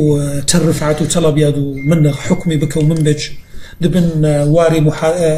شەری دژی ڕهاب و یەکیتیا ملەتان و استراتیژی و عقلی و ئەدیۆلۆژی ئاپۆ ئەو مشکلەیە دەوێ ژووی ئەدیۆلۆژی دەرچەی تەنازولی بکە گۆتوانە بە پرۆژێکێکی شەراکەتی بقوتی دیموکراتی سووریە چێکە ئێستا کوردی ناوڕقا بۆ چه حکومیت چه پرۆژێکی کوردی ناوڕقا هەیە، چه بەرژەوەندی کوردی ناوڕقا هەیە، چه پێشەڕۆژی کورد ناوڕقا هەیە، چەند شەهیدماندا لە ڕق چەند شەهیددانا ئەو عقلانیەتە مەطلوبە. باشە سەر چاوان یارمەتیدا تو ئەو کۆنتترۆل ئەو هەرێم تاش بن دەستی داعش دەرچاند و ناوتە دنیا کات و شەروانی خەلکی ئەو هەرێم هەنە منە تو دیموکراتە مەلاینی ئونسانە تو تنە دکە و دوور دکە چەند سەرۆک عشیرێک گۆ ئیشیوات شتێکی تینەوات کە بەرپرسی سنتەرە ئاپوو بەرپرسی نازانم چ ئەو عقلانیەتی مەطلوبە. مەسئلە گلکی جودایش مەسئلەی عفرین من وەک گەنجێکی کوردی سووریامە بەرەوانیت بەر عفریندا ئەو تشتەجیت بەرەوانیت بەر خەلکی ڕقە دەبکە لەوەیەکی کوردیش قامشوار خەلکی ڕقا کۆنتترۆل بکە. ئەمە دیموکراتم قبولی ناکەم لەو سوورەتی ئاپۆ خەلکی کوردستانی باکوورە وەرە لە ڕقا کۆنتترۆلی ببە و ببارە سیمپولی خەلک. عقلانیت ئەوەیە گۆ پەکەکەش 10,000 و 14 ئەو غرورە گۆ شەراکەتە کەسی قبول ناکی نایا کورد نا اپوزیسیۆنی سووری ناملەتی سووری گۆ چەند کەسی سووری ئەنا حەلیفی برابانە عربی سنی شریکی برابانە تورکیا ناتوانانی بۆەوە بکە گۆ عربی سووری زانی بانە ئەو پەکەکە هەتا ئەو لای نە پیاوی سووریایە ڕێجیما و هەتا ئەو لای نە پیاوی خۆیە گۆگە ئەو هەرێم بە تەماعکی زێدە کۆنتترۆل بکە تورکیا ناتوانانی بەەوە بکە تورکیا وی استغلال دکە ئەو تەناقضی کوردی عربی و پەکەکەش 4 ساڵادا دروست دکە. بەس تورکیا وەک قەوەت هزار جاریژیل ئەو قەوەت بە گاوا گۆ پەکەکە ئەو دەرفەت چێ نەکرد بە ناتوانانی بۆ هجوم کرد بە عقلانیەت ئەوە وەک گۆ عقلانیەت لە کوردستان و نەکشن کەرکووک عقلانیەت و دیموکراتیەت و عدالەت ئەوە یان شەراکەتی بخەلکێ عربێ شوێنە چێکن و شریکی برابن نە شوێنەکی گۆ کەچەک وەرە موش دانیشە سەد حەبی ئەوەی بە عگاڵ عربی خۆ دانیشە بێژە ئەوە دەستلەوەنە دەستەلاتدارە ئەوە پیاوی تونە ئەوە عقلانیەتە برایە گۆ بڕاستی شەراکەتی باچێک ئەو بەکشە بەلاو خۆ کۆنتترۆل بکەن تو چێ دێ 6,000 عسکەری وانە هەیە دخوازە 100,000 کیلومتر حکومی بکە ناتوانێت چ بۆ وڵە تورکیا بێدە ساهلە و گۆ یەک جارێ دەکات ئێستا 7 ڕۆژە 5 ڕۆژە مقاومەت کە بەس گۆشکەست 24 ساعت دشکێ هەموو دشکێ ژبەرگو ئەو گروپێ گو هەوالی وینانە نبرە نە ئەدیۆلۆژی هەوالینانە نە عقائدی هەوالی ئەمری واقع دیفاکتۆ هەوالینە ئەو 40,000 عربی عشائر هەنە قوەتی سووریا دیموکراتی دەنە 24 ساعة هذا دبن بعسي وكا عربي موصول وعربي دي 24 ساعة هذا دبن بككا أو تشتي في صانبة يعني أو امتدادي كريا وكفيزياء يعني تقلصي سبيكر السماجر الفترة الزمن بشكي عفرين العالية السياسي والأشجاري ده جودايج رجالاتي فرات زاني من هالعفريني تبيك هاتي دي تنانا غيري كرد كان إيلن عرب هنا أو جينا رسنا الهريم عفريني صاري صديق نودو بينش كردي رسنا هو إيلن عرب إيجو هاتني هريم عفريني سردما لواء اسكندرون 1930 هاتن انك بشك جوان ايديجي بريارة فرمي ريجيما بعث چكونا چاندي اصلاح الزراعي هاتنا تجاري حتى راق هاندن دجي او تلفزيون مجي جارنا بحث ذكن بيك هاتي تركمان بيك هاتي شركز بيك هاتي ارمن بيك هاتي نظامچه او راست نيه از خلقي عفريني ما تبيك هاتي تركمان عفريني تنه بجار كتنه نبستنا هناك مال باتي ارمن هبون اري اشتركي لي بس فان ده سالي داوي او جيش كوچ بربون ايچو اوروبا ايچو حلبة كسنا مايا يعني ابا آلي دون الجزيرة كردي نها چنده بيا حفتي حزب بارتي تشتتوانا حفتي بارتي بلكي بس العفريني هريما عفريني وصانية بارتيا بيادية بارتيا پدکسی دموکراتی کردستان بارتيا ديمقراطي بيشفرو حميد حج درويش بارتيا الوحدة إشغالي 4 بارتينا عفريني تكسنية بارتي دنينا هيش نية بارتي أظني أفجي عليه لنا عليه السيام يعني عقلانيات هجر بريار دسوان دبلا إجبرجو أم تفد زانن بريارة شر رقاي وبريارة شر ديروزوري وبريارة دجي مجبوري أمريكا فرض بالسروانا نبكي فوام بجي أنا أسكت أمريكا ده 2014 ده دخواست هزه که ببینه لسر زمین سوری شریک با ارتاق با شریک خوبه کی دید حرکت الحزم وچاقی هبو گورم ترین حرکه بو چقدار بو بپارزگاه ادلبه دبو و در دور حمایه دبو چکو تقامینی امریکی دانه بجبو شر داعش و شر رژیم زانچه وچاقی پشتی مانگه که حرکت حزم قل چکی امریکی چون رادستی انیان نصرا کرن قاعدة كرن ويشارش كستنا جوربو وجبو بروجيا أمريكي لسوري أمريكي تماشا كرن كي هز هيا جو ممكن راستقينا با ممكن قوات بن دي تماشا كر يا بكها يا بجايا غريلانا شردكن فأمريكا الوانغريا نقصدا ويا بجل أمريكا غريا جبرجو بري ودمي روسيا والقل يبهك على هواهم في وندي هبون بس القل أمريكا نبون ويشاغي أمريكا أو قصدا شخوركر وناوي قصدا نبو أصلا قصدا أمريكا دروسكر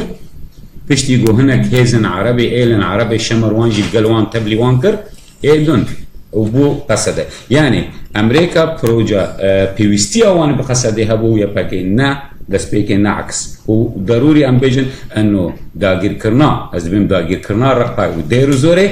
بريار امريكي بو مجبوري نبريار قصد بو ونا ايا بكيبو او نكت برجوان ديا كردي ونكف برجوان ديا كردي جي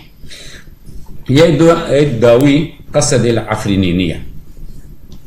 تهز نافي قصد العفرينيتنا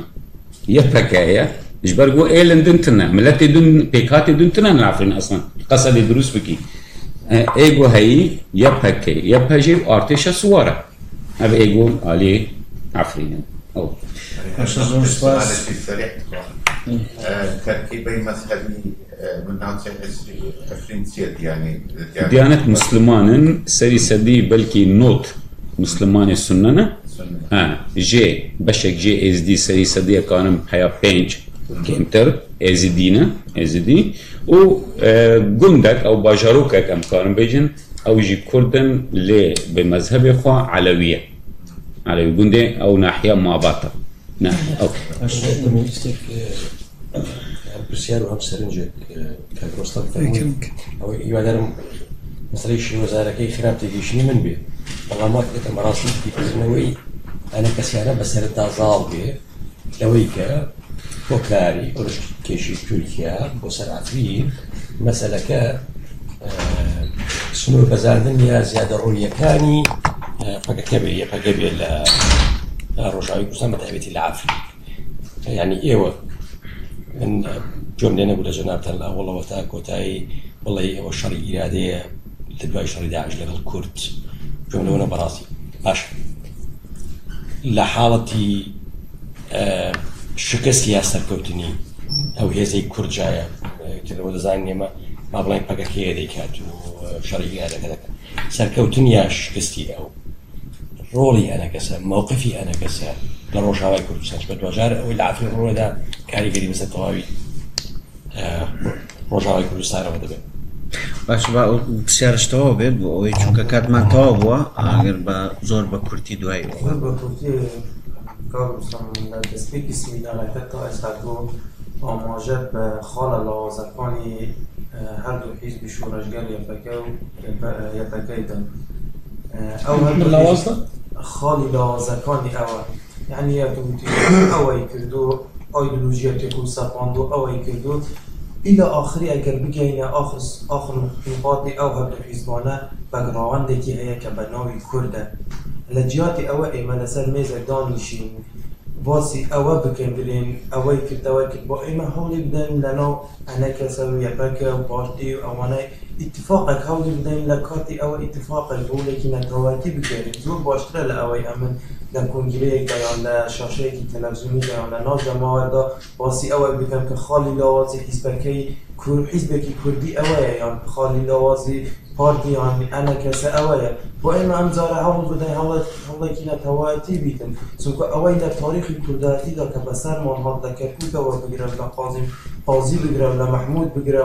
حتا ئاخیرەکە هەموو خاڵی لاوازی یەکترمان کەشف دەکرد و تجارەتی یەکترمان دەکرد ئەوە نەبوو کە برێ باشە کە ئەمن لەبەر خاتری کوردایەتی چون ماڵا مستەفا توانی هەموو کوردێک لە بنیەک چەتری کوفڕی بکەنەوە بۆ ئێستا ئێمەش لەسەر ڕێچکەی ئەو بڕۆ کاکە با لە ژێرناوی ئەوە ژێرناوی ئەوە بیتر خاڵی لاوازی ئێمە هەموو ئەوەیە کە ئیتفاق نیمێ لەگەڵ یەک کرد ئەتو ئایدۆلۆژیەتی خۆی هەیە یەکەکە ئایدۆلۆژیەتی خۆی هەیە لە ئاخیرەکەدا ئەو کاتەی ئێوەی کورد کە ئێمەی کورد گەیشتونە سوڵتەی دەسەڵات بۆ ئینجا برێ کاکە ئەوە ئەم لە ئەو سیاسەتە بەڕێوە دەبن بەناوی دیموکرات ئەتو بەناوی ئەوە بەناوی ئەوە إلى آخری باش زۆر سپاس کورتانی سێ دقە ینی جنابێت و جنابێت توژی سەرچەوان من زانستی لە ئیش دەکەم زانستی لە هیڤینین هیڤیژی ئەمە ببن دەوڵەتێکە ئەمپراتۆری لەوە پێویست نییە زانستی لە مەوضوعی تشتێک هەیە دەبێ شیرۆڤەکرد بێ ئەوە قسەکەم ئەوە دەبێت ئەوە واجبی مەیە و کاری مەیە دوام من بەحسی یەپەگەتکەم کورتاییش بەرگۆ ئەو دەستەڵاتدارە یعنی بەحسی حزبێکی بکەم چار ئەندامی هەبن لەو بەحسی بکەم دەستەڵاتدار نینە و ڕۆژی نینە ئەس بەحسی پەکەکەتکەمش بەرگۆ ئەو ڕووداوەی گۆ چێ دەبەژ 5 ساڵ و هەتا ئەمە دینامیکیەی خورت ئیویە ئەو ڕۆڵی دلیزە خۆزی بەحسی ئەنە کەسە ناکەمش بەرگۆ ئەنە کەسە ڕۆلینا تقریبا تەنە یا سیەمین دنەرینێ من بە تشتێک بۆ تورکیا و سووریا سەر یەپەگە عەرض دەکە بە هەردوو حاڵانجیت بێت تنەبە یەپەگەژی ژەهاوینی 2011 حتا ئەستا لەسەر هەموو ئەحزابی کوردی سووری عەرزی دەکە دەبێت هەموو حەلەتە دەبێتە تنەبە سەر کەڤەژی ئەنە کەسە تنە و بخۆ سەرژی ئەنە کەسە تنە و ئەنە کەسە ناهێنە لە ئەو شەڕی ئانا لە دژی یەپەگەت بە شەڕ دژی ملەتی کوردە حبسچی و زندانی سیاسی لە عەفرین هەنا هەڤاڵی پارتیان دەنن خەڵکی عەفرینن مناضلن ساڵان زندانە دەمانە لە دژی ڕیجیمە بەعسی سووریا یەپەگەستە و خستنە زندانیدا و تەنازولی ناکە و لەسەر vê ماسی ئەس دەبێژم یەپەگە مستعدە تەنازولی ژ ڕیجیمی سووری ڕژی بکە و ژ تورکیا ڕژی بکە و ژ رووسیا ڕژی بکە و کاریژی بکە ژ بەرگۆ چی بکە تەنازولیش پارتی کوردی رە ناکە ژ بەرگۆ پارتی کوردی وەکی منافز دبینە کورد کاکە کورد دبن یەک نابن یەک ئەس هێوی دکەم ببن یەک لێ ئەوە نەئیشێ منە ئەوشێ سیاسیانە من سیاسی نیم